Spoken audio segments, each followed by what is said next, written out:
My name is John Salmon. I am working with Mark Brandenburg on a project we are calling Reflections, a Cuong Nhu History, where we are taking video histories from several of the folks who have been involved in Cuong Nhu from its inception, at least here in the United States. I don't know if Mark and I are planning to go back to Hue to talk to anybody back there, but that will be a funding issue for the association. Today we have with us Master Frank and Sensei John. Frank VanEssen was fortunate enough to start with O-Sensei in the first class, his first class ever in the United States at the University of Florida. He and O-Sensei were graduate students in the entomology department at the University of Florida, both working on their PhDs at the time. So he had known O-Sensei for a little while before O-Sensei started teaching here in the United States at UF. He was part of the original black belt group that was left in charge of the style when O-Sensei went back to Vietnam, and he taught for many years in Gainesville at the center, and then was the head of the university school for a while. He then taught a couple of years in Maryland, and then when he moved to Naples in 1986, he joined John Hooley, who had already started Ronin Dojo in Naples. He is the executive director of the Collier Mosquito Control District. He's an avid motorcyclist, and maybe we'll hear a little bit about that.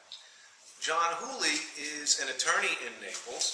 He started in Cuong Nhu in Gainesville in the fall of 1974 when he started law school at the University of Florida. When he finished in 1977, he started Ronin Dojo in Naples as a brown belt, and it has been operating continuously since then. Gentlemen, welcome. Let me start with you, Master Frank. It's probably, I've already given away some of it, but tell us about your first contact with Cuong Nhu, what attracted you to it, why you went over to start. Was it on Florida Field at that time, or you were in the gym? No, I'll take it. Well, as you mentioned, O-Sensei and I were students together in the entomology department.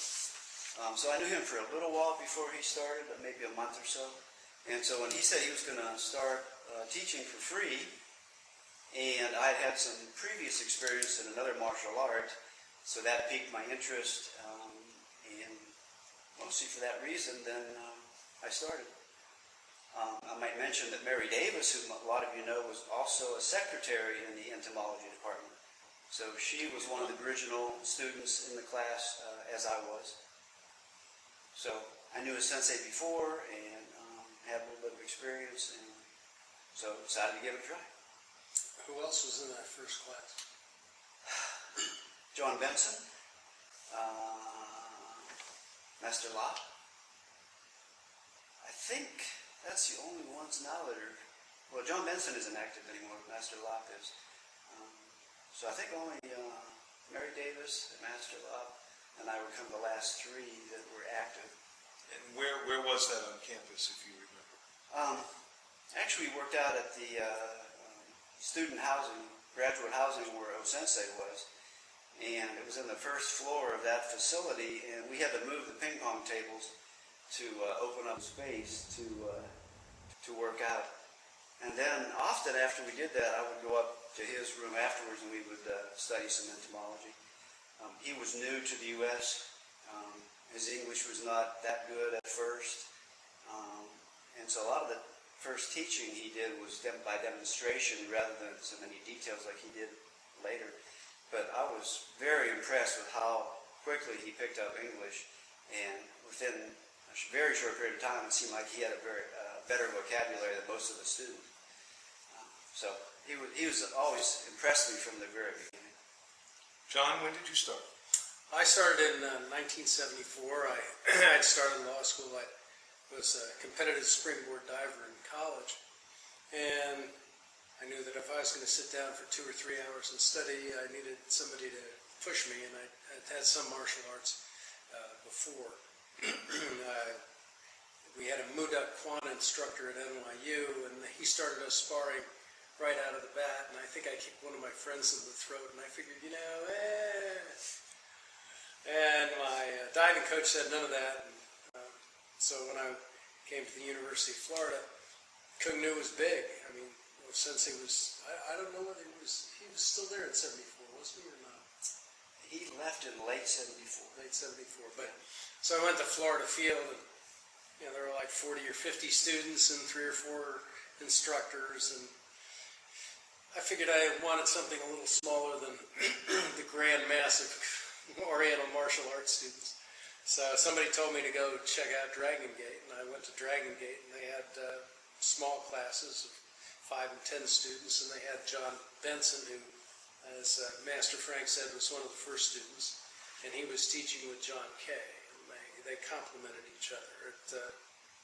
And it was a good group, very good group, and really Dragon Gate during the time that it was in existence really had a disproportionate number of students who went on to become black belts. I think that probably for the size of the school, it's probably has the highest ratio of black belts.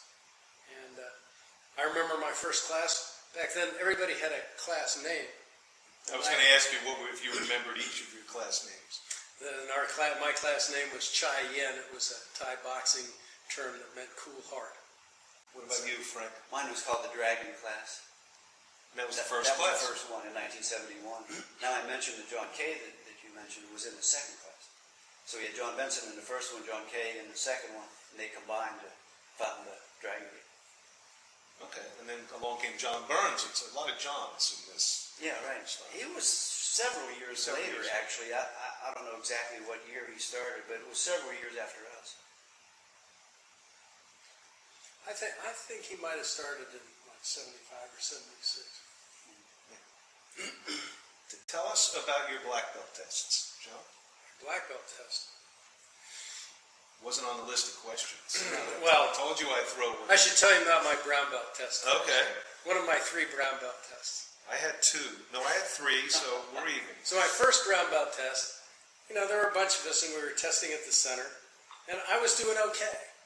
But one of the graders was John Benson, and he failed me, not because I failed as a brown belt, but because he'd seen me do better in class, so he failed me, so I had to come back and take it again. And the second time I was doing one-arm fingertip push-ups, and my thumb gave out, which ruined my concentration, but third time's the charm. So my black belt test, while I was teaching down in Naples, I was teaching at a fire station with oil on the floor. I was teaching a fair number of Collier County Sheriff's officers. And so I came up in the springtime for the test, and of course I didn't have holders and breakers and things like that, so I was at John Benson's house staying overnight with Rick Bobby, and they were holding boards for me to break, and I think I broke one set or something. So then the next day was the test. Who gave it, if you recall? I can't remember who gave it. It was in 78, so Sensei was back. Yes. I had a couple of tests with Sensei. And I do remember one of the brown belt tests. So I'll digress back to another brown belt test. So Sensei, back then, nobody had hands and feet. Nobody had protective gear. So, it was all bare knuckle stuff. But, we had control. But it changed everything. And Sensei came back, and I think it was my 3rd brown belt test. And he was totally dissatisfied with most of the sparring. But he thought I did okay. So he wanted me to spar somebody. And I was, of course, 2 brown stripes. And he, of course, picked on some brown belt. And this guy had, like, short hair. And he was, like, going to join the Marines and everything. And I'd seen him spar before. And so, I do a flying front kick. I was lighter and quicker then. Because I knew he'd do it. Because I'd seen him before. So, this is Friday night. This is Friday night at the center. Now, Friday night at the center, when the university's in session, it's like a free show. It's packed. And one of my friends was there, Mike Landers. So Mike's there, and we've got packed, and everybody's there to see the sparring. So I do the flying roundhouse kick, and I know he's going to do the flying roundhouse kick too. And sure enough, he does. And as he does, he trails his trailing leg. I swoop his trailing leg, and he lands in front of me, and I've got my hammer fist up there. And so my friend Mike Landers from the middle of the crowd goes, "Kill him! Kill him!" And of course, Sensei jumps in because, he didn't want anything bad to happen. But there was that. And in my black belt test, I remember John Kay was one of my holders, and I was doing a front thrust kick, and my holders were like sagging back, and I was too nervous to tell them to kneel up and put some pressure behind it, and I finally broke those. But I was running out of, that ate up like two of my chances. Right, yeah. All the other ones broke, and I did one with my hand, one with each hand, but my final one was a flying side kick. And I jumped up. You were definitely younger then. Yeah, so I jumped up and did the flying side kick, and they broke. And later John Kay went over to me and says, "I thought you were toast. That flying side kick is so imprecise, I figured for sure you'd fail." So that's my memory of my black belt test. Well, I'm very curious of yours because you were in the first black belt. Yes, ours was the first group to go through, and it was not nearly as organized as it is now, or even when you took your test. And so we actually never knew exactly when O-Sensei was going to have us do part of our test, because we had to do breaking, you had to do weapons and sparring, just like everybody else. But what would happen is we'd come in one night, and he would say, "Okay, you're going to do your sparring tonight." And then he would say, "Next time, you're going to do your breaking." And like John mentioned, I didn't have holders to practice with. I had a fairly large office where I did my graduate work, and I remember John Benson coming over, and we were holding for each other, and maybe broke one or two sets, but I never had gone through the whole sequence of the 4 sets, So, and I would guess it was the same for the others. So we kind of had to improvise, and I remember we all, I guess, rose to the occasion. It was Sensei Love and Sensei Mary Davis and myself. The 3 of us kind of did it together, more or less. And I remember getting through it. I don't remember how many tries I needed, but it was enough to get through. But that was the first time I had done all 4 sets, because there was no place big enough to do it, And we didn't practice like we do now. Then you come in the next time and you say, "Okay, I want to see your bokatas. Next time I want to see Tambo," whatever it was. So it was over with sort of a period of time instead of one day marathon kind of thing that they have now. So, and of course we didn't know what to expect, if he was going to like what we did or not, because there was no history there. So it was The first interesting. The first class was a class of 12, as I understand. 10 or 12. Actually, I've heard both numbers. No, I think we had about 40 actually. No, but of black belts. Oh. Ask the question again. First class of black belts was 10 or 12 black belts. The ones that O-Sensei left in charge when he left. Right. Yeah, the first 3 of us were Mary Davis and Master Love and myself. Do you remember any of them? Then John Kay, John Benson, Melinda Chansey. Help me out here. Eddie Wax? Yeah, he wasn't one of the first ones. He wasn't one of the first ones. No. Melinda gave me my 1 green stripe test. That I remember. And she ended up being in Naples also. Oh, okay. I'm trying to think who else at that point. Let's see, Phil. I can't remember his last name. Yeah. It's not a That's trick all I can question. think of at the moment. Not a trick question. No. But could I mention one thing? Absolutely. This was a later black belt test that reminded me, because he was talking about breaking boards. This was maybe my 4th degree test. It was at the center, and O-Sensei was watching, and I had 4 different breaks to do. I did a roll and did something, and then I had 3 cement block things set up, and 3 boards here and 3 boards here in order to do this at the same time, right? Okay. And what I remember doing is hitting as hard as I could, and my chin hit the middle cement block.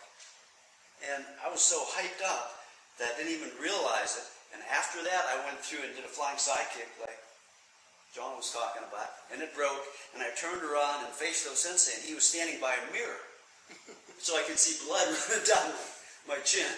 But when you're so hyped up breaking like that, I didn't even know it. Yeah. And I ended up getting 3 or 4 stitches there.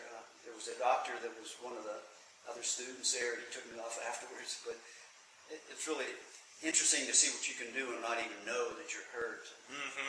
Because you're so, you got the adrenaline flowing. Listen carefully to the question. An individual, whether it was an instructor or a fellow student, it could be O-sensei, it could be a student that you had as a student, who you think had the greatest impact upon you, either as a martial arts practitioner or as an individual. And you can have multiple people. Well, for me, it was O-sensei.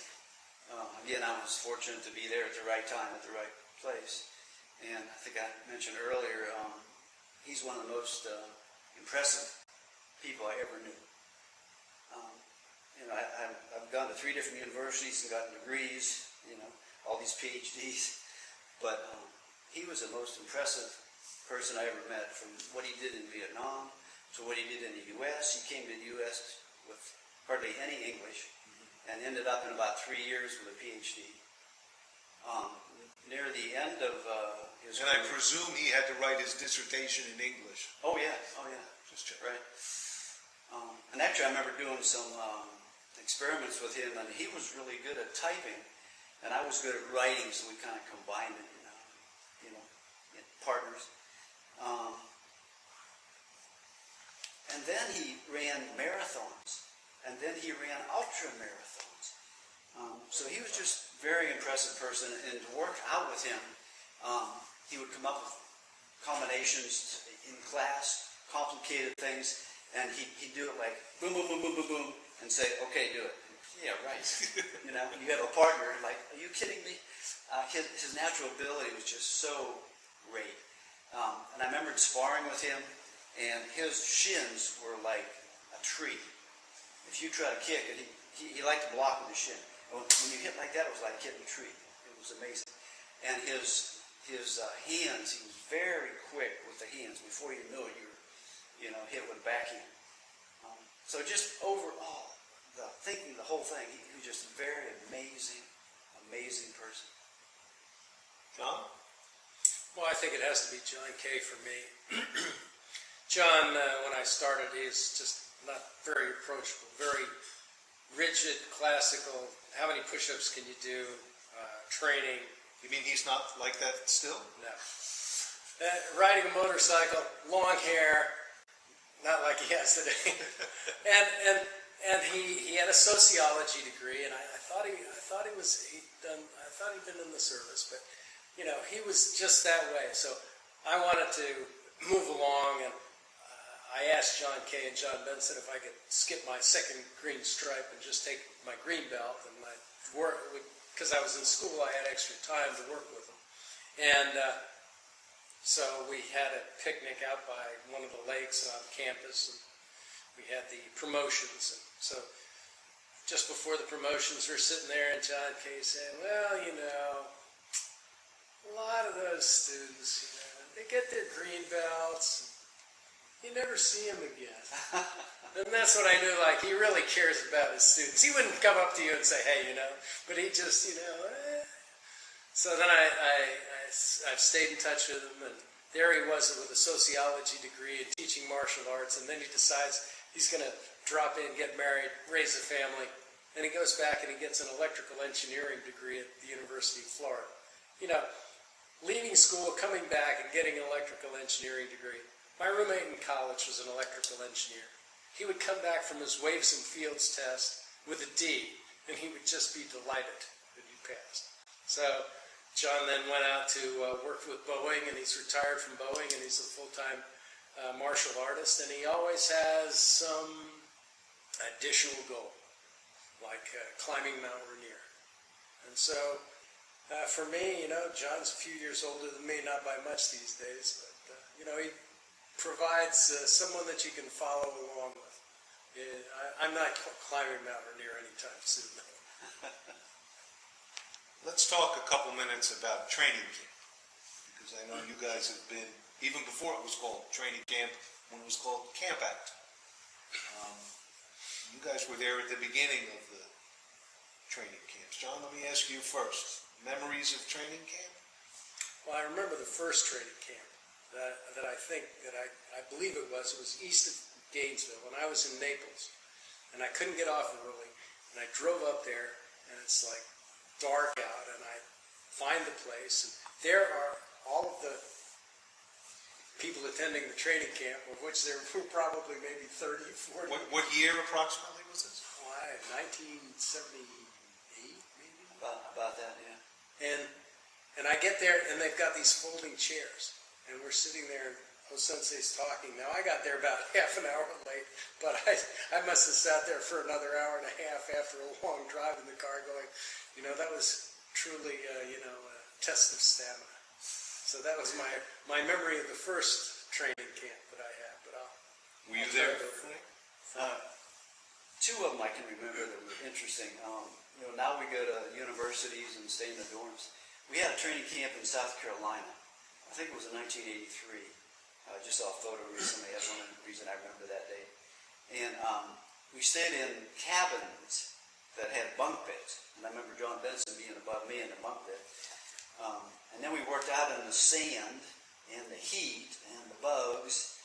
But you guys were all entomologists. No. I wasn't in the We worked for a short period of time, right? Yeah. So that was quite a contrast to what we do now, but we didn't know any better then, and everybody had a good time, and it was really a good camp, actually. The other one I remember is when I took my 6th degree with John Burns, Mary Davis, Love, Ponzio, maybe one other person, and it was really rewarding to do that with all of us who had been coming up through the ranks for a number of years. And I think that we all sort of peaked that year, and I think we all did a good job. And John Burns sent me a tape of that, a DVD, and I looked through it, and I thought we did pretty well. It's really That was the interesting one to look back. it was down here at Barry, wasn't it? Because I've seen the tape of all of you doing your katas. I can't remember where it was exactly. Yeah, it was around 1995, 96, something like that. So that was another really good training camp. And how would you compare the old days with a training camp now with 500 people in a dorm in a setting? Well, it's just different. It was really more of a camp. If you're out there in bunk beds and out on the sand, instead of being in the dorm or in a gym. So it's just different. It's hard, there's a lot of differences, but they're both good. Sensei running around at 7 o'clock in the morning with his whistle. Oh yeah, and some other training camps we've been in the dorms where I guess Master Cuong would come around and bang on the door with his tambo or something, wake everybody up at 6 in the morning. Can I mention one other thing? Sure. When Sensei went back to Vietnam, a couple of us went to another training camp put on by Master Balarjan. I think it was in Ocala. John Benson went, Carolyn Benson went, I went. I think there may be 4 of us. And that was intense. They would wake us up at 3 in the morning and go work out for maybe an hour, go back to bed, and then you woke up at 6 and did the whole day. And I remember one test, they were testing a guy for 2nd or 3rd degree black belt. And for the sparring, they just kept bringing up one guy after another, one guy after another. After a while, he could just barely stand there. And, nobody else wanted to beat on him anymore. But he certainly earned that black belt. So that was just a contrast for, another training camp. Kind of different. I remember the banging on the doors, waking people up in the dorms. And ever since then, I stay in a hotel. tell me some memories you may have of the No family as opposed to just No Sensei. Either of them. Well, you see, when I got there, O-Sensei was leaving. And by the time I was leaving, O-Sensei was getting back. So I didn't have a lot of one-on-one with O-Sensei. But I think the second training camp, we were in Tallahassee, second or third. And skit night wasn't as highly developed as it is now. But I remember O-Sensei singing Mona Lisa. He loved to sing. Everybody has told him. Elvis, he did a lot of Elvis. Well, that was, He's pretty good too. I was very impressed. I mean, it was just, it was an excellent job, and it really made you aware of a many-dimensional person. And I came back to Gainesville. I don't know what I was doing up there, but O-Sensei took me aside, and I hadn't had a lot of contact with him, and I think I might have only been a brown belt at the time. And he taught me a sword kata. And Interesting. to my knowledge, it's the only Cuong Nhu sword kata, and I don't know that he taught it to anybody else, but, you know, he went through all the Japanese terms for the various blocking positions and guard positions, and I still remember it, and I'm trying to teach somebody else so that I can retire and they can carry it forward, and it doesn't get lost from the style. Well, that leads me to a question. I'll get back to the No family. Do either of you have other family members that are also now or have been in Cuong Nhu? Well, my older son has a brown belt. My wife has one brown stripe. My daughter has a green belt, but she's in Notre Dame, and hard to keep girls involved. And of course, Corwin, we're having the interview today. He just finished his 4th black stripe, and he's hoping to test at the next training camp. And the reason I led you to that is you have somebody to teach the sword kata to. Yes. You know, it's so hard to teach family members. Frank, anybody in your family? Yeah, well, my wife Barbara was 3rd degree, 2nd degree. Okay, 2nd degree black belt. She started in the 4th or 5th class, so not long after I did. And she was really talented in the soft stuff. Do 1, do 2 applications and so forth. So she was really good on the softer side. Then my son and my daughter both were in Cuong Nhu right up to about brown belt level, and then they got involved in something else, you know, Boy Scouts, Girl Scouts, band, Right. and that sort of thing. Let's go back to the No family. Any memories of the No children when they were still children? I can comment on that one. Do you want to? I have a real quick one. Okay. Quinn was about 4 feet high. He was about getting his brown belt or something. But, you know, he was always sparring these big guys and kicking them in the groin as they do high roundhouse kicks. So, you know, when I sparred him, I always had one hand protecting my... Yes, we got the picture. One of the questions that was on the sheet before was about the most poignant one and event, and I'm going to kind of combine that with what you're asking. That's fine. As we said earlier, Sensei had to go back to Vietnam. You know, he was here without his family for 3.5, 4 years. I'm not sure everybody knew that. Right. He was here. All of his family was back in Vietnam. Right. So when he started it at Gainesville, it was just him. He was living by himself. Yes. Yes. And they never came to visit. That was it. He was here the whole time by himself. So he went back in '74, and he was a known anti-communist. So they watched him constantly. We actually had heard that he had been killed, and I remember that. We had a memorial service, I believe, at the university. And then later, of course, we found out that wasn't true, and that he had escaped, and he had made all these plans with his wife and kids as to how he was going to escape. And he would, for example, he'd have the kids walk down the sunny side of the street so they would get darker color because they were going to escape with a fisherman who had a darker tan, made him look like that. He was supposedly under house arrest, and so they were watching him all the time.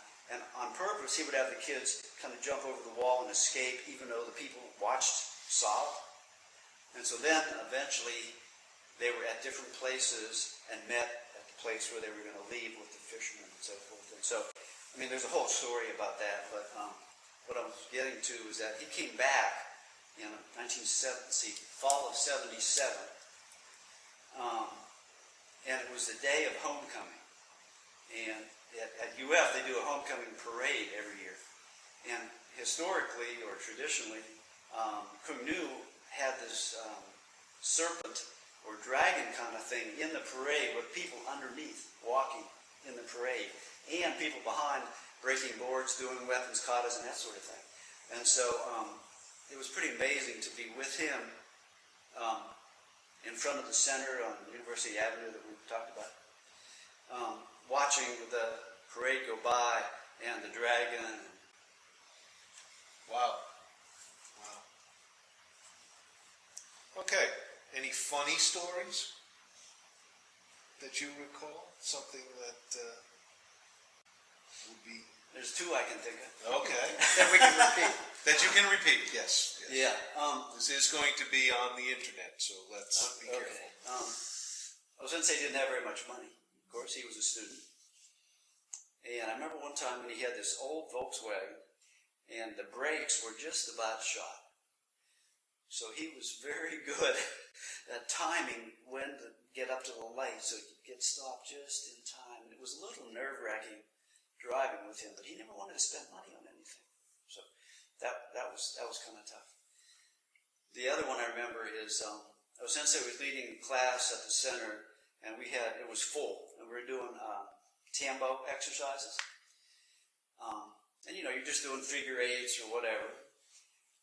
And it was real quiet. All of a sudden you hear whack, and you know that somebody hit themselves in the cup with their tambo. It was just quiet, and all of a sudden you hear this one boom like that, and everybody in the place instantly knew what happened. Interesting. That's very. Can you top that, John? I can't. I don't have a lot of funny stories. One thing that I do remember that probably Frank remembers, we had one black belt test at Florida Gym. Mm-hmm. I think Rob Solov was testing. Right. And I was there, and we were sitting in the bleachers, and it was just as hot as you could. I mean, they were out there taking their black belt test. There were puddles of sweat. Right. It was just brutal. It was nighttime too. So Tom Hawkins. Yeah. I think there was 4 testing. Frank Blanchard. Right? Yep, that's right. Frank Blanchard. So, You're checking with Barbara. No, I can't. Ed Soroka. Ed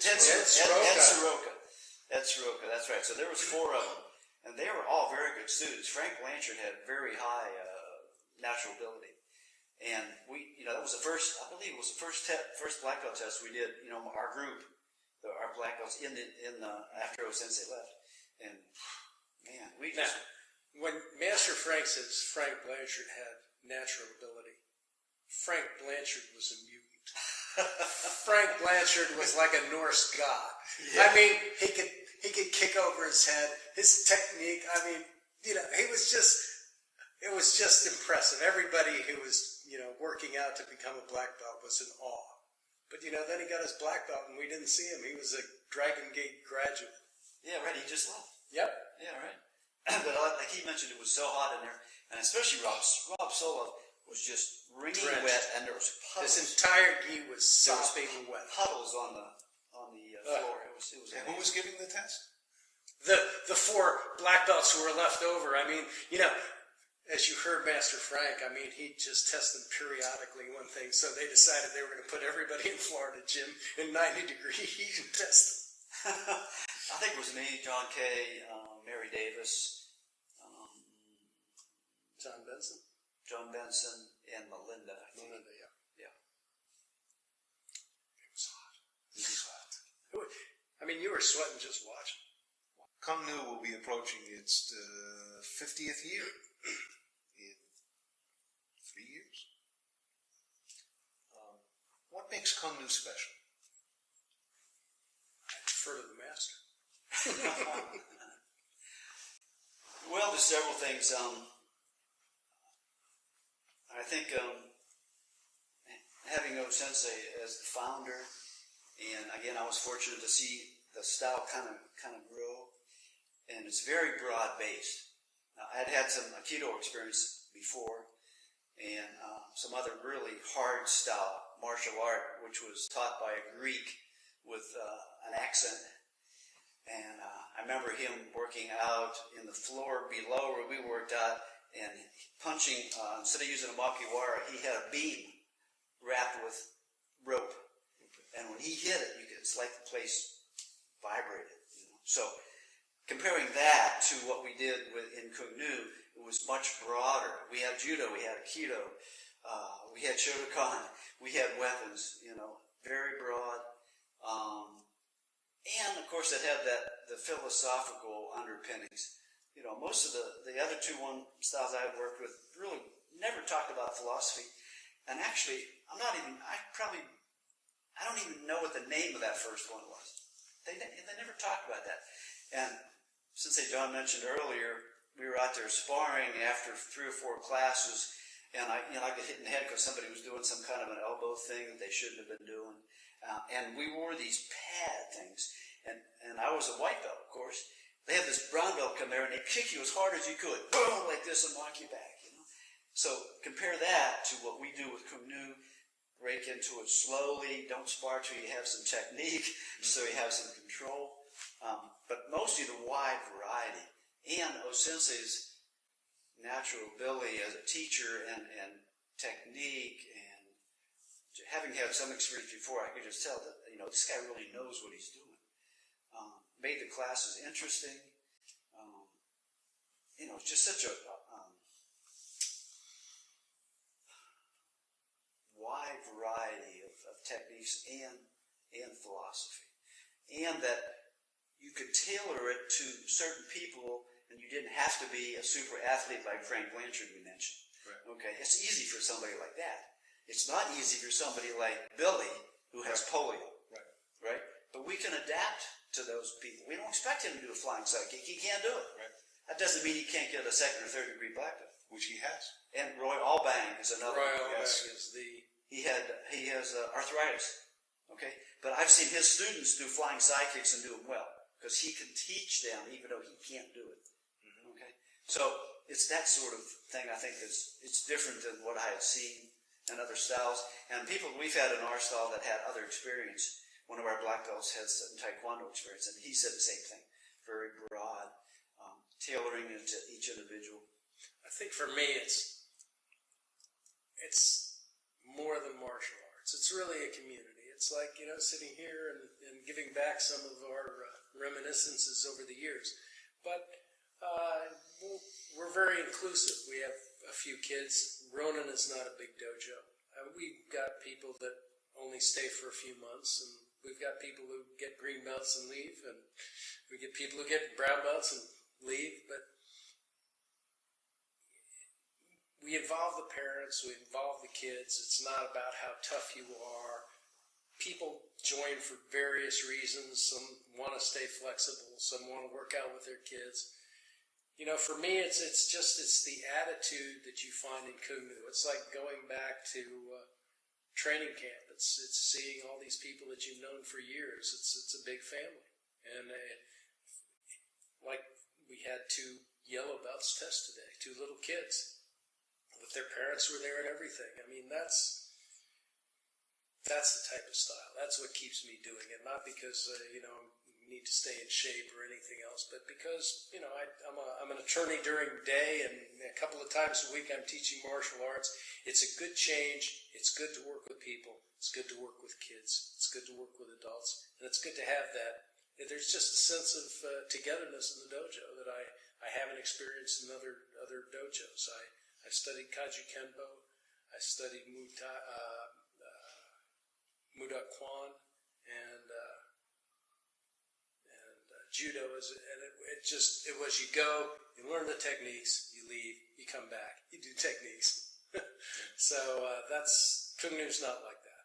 And I think that's what makes it I think the philosophy portion is something that makes our style so different. That the first philosophy we learn is open mind, open arms, open heart, open arms, as opposed to hit him in the head. Okay, and it's very. Sensei called it the art of love, and to think about that as a martial art, I just think it's what makes our style so different than others. The future of Cuong Nhu. What do you see, Frank? Well, I think it looks very bright. I think the No family is doing a really good job of running the association, so to speak. Sensei John and I have been in this for a long time, but it is a lot of responsibility to run this organization. Now that we have 50-something schools, I guess, even internationally. And Master Quinn goes visiting on a lot of weekends. Maybe he's in California or he's in Colorado. It's a huge responsibility, and I think they've really done well taking over for their father to keep things going. And I think we also have a lot of talented people out there now. It's not just the No family. Obviously, we couldn't do it without everybody. Mm-hmm. All the black belts teaching other people and bringing new black belts along. There's a lot of talented people out there, and there's people that have gone to other styles and learned some more Aikido or some more Judo, but still stay with Cuong Nhu and teach that. So there's a lot of talent and a lot of ability, and I think it looks really bright. John, other than the sword kata that you're now going to have put into the curriculum, is there any thoughts on the future? Since you've been there almost from the beginning. I think that I see more regional training camps. I think when John and Ricky went out to the West Coast and they had regional training camps, and we're getting some in the Northeast, that I think that those are going to be areas that we're probably going to emphasize in the future.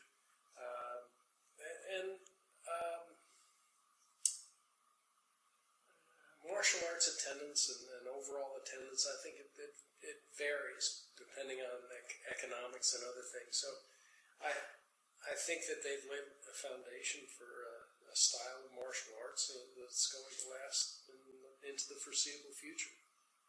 I think our attitude to letting everybody come, regardless of whether you're a child or an older person or you're not 20 anymore, attracts people like Steve Fuller. Steve's long past 40, and he's tested for his one black stripe today, and I think he stays in it because it makes him a broader person. I know it's a lot more difficult at 40 than it is at 18. That it is. What questions haven't I asked you that I should have? Well, you had quite a few, so I didn't come up with any others. A couple of other things I might mention is I had the opportunity to travel with O-Sensei some in the early days and go up to Washington, D.C., where they had some classes, and go to some other places and help him give tests and give seminars, which was really, really good. Again, I was fortunate that pretty much all the basic stuff I learned was directly from him, so I was very lucky that way. And then to see his kids grow up. When Quinn came here, I think he was 9. And it was, see the kids grow up over the years and become very good martial artists in their own right. To meet his wife, who's really a sweet person, was. So it's been a really amazing 40 years. John? I don't know why. One of your questions was what we'd say to future generations and all the rest of that. I think that, at least for me, it's persistence. It's and some of the black belts and the advanced ranks, it's it's not only working out, it's just staying with the style and working forward. I mean, if you stay, if you're persevere and you're persistent, you get things out of it. But not only do you get things out of it, I mean, it's true. I'm working with my family, trying to get them to stay in it, but you just get back to the community. I mean, you get back to the community, not just the Cuong Nhu community, because like I said, my school's been in existence since 1977.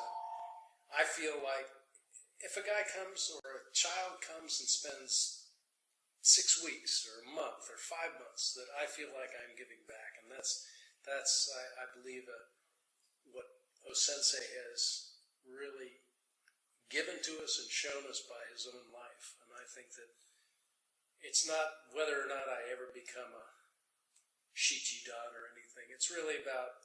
Like he is. Yeah. It's really about just staying there and contributing. And I think that that's the lesson and the gift that O-sensei gave us. I think part of it is carrying on his legacy. You know, he spent so much time teaching us that I want to give back and, you know, as they say, teach the younger generation.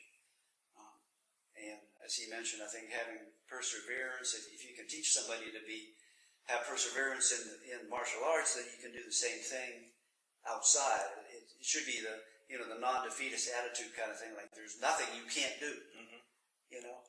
And so I feel sort of that way, like, well, if I can get a PhD and a black belt, I can do anything. And so other people can feel the same way. And he mentioned Steve Fuller. There's a guy that comes every time. He's always there, okay? His natural ability is not high, but his spirit really is. And that's what counts, right? Now, I don't care if he can do a spectacular side kick, or flying front kick or something. It's, the persistence and see what he can learn in life. And I think that's one of the things, too, that we learn from our perspective. We're still learning from our students. Our students are still showing us things. I can't think of a better way to end this than that we learn from our students, sometimes more than our students learn from us. Thank you, gentlemen. Okay. We appreciate it. Our pleasure.